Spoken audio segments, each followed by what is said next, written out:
So T1 just picked Elise support in their series this morning, and I want to talk a little bit about why it's good. So first off, I want to talk about the draft. In general, this T1 draft is really difficult to play. You have Elise support, meaning that pretty much all of your value is in the early game, and that also means that since it's Elite support and not an actual support champion, your Caitlyn is also going to be in much more danger typically because she doesn't have that utility to back her up and help her.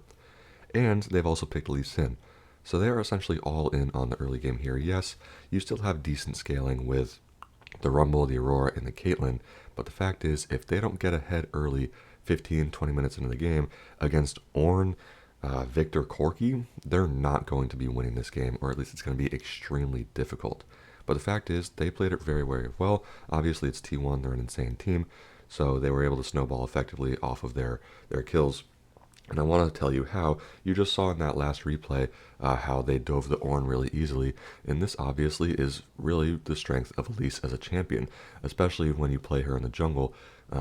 She has the ability to tower dive very, very easily because she can simply press the E button, repel into the air, and cancel turret aggro. So essentially, along with really good early game damage and burst, so she can just walk up to a tower, pull the aggro, do all her burst combo, and then once she gets to one tower hit left, she just presses E, and your teammates finish off the dive, and you're completely fine. In addition, something that's really helpful for Elise support right now currently is the fact that lane swaps are so meta, and basically everyone is doing them every single game. And obviously, as Caitlyn, Elise, the enemy bot lane is definitely going to want to swap away from that. So basically, DRX just sacked their top lane this game, said, we want to get Corki scaled, we don't want him to be set super far behind. So they swapped away from it, and making the Ornn pretty much in the same position where he's going to be the one completely sacked and unable to play the game. And it's Elise Caitlyn, so they're able to dive the Ornn very, very easily, especially in the early game when he's not too tanky. And setting him behind very, very early. Yes, it's still an Ornn, and he's still going to have value in the game no matter what, so it's not as bad if it's a Corki falling behind. So it was a good swap from DRX's part, but the point remains that since it's Elise, you're able to dive the top laner very early and very easily because of the repel mechanic. They didn't even have to pull the Lee Sin down to bot lane to help with the dive. It was literally just a 2v1 dive with Caitlyn and Elise, and they made it look really easy. So I definitely think there are strengths and weaknesses to Elise support here, but the fact is that lane swaps are so meta right now that I can definitely see it becoming more popular just because of how easy Elise makes tower dives. Maybe we'll also see her in jungle. I do actually think she's pretty strong in the jungle. People usually think of her as a really solid, strong early game champion, but she actually scales better than most people give her credit for.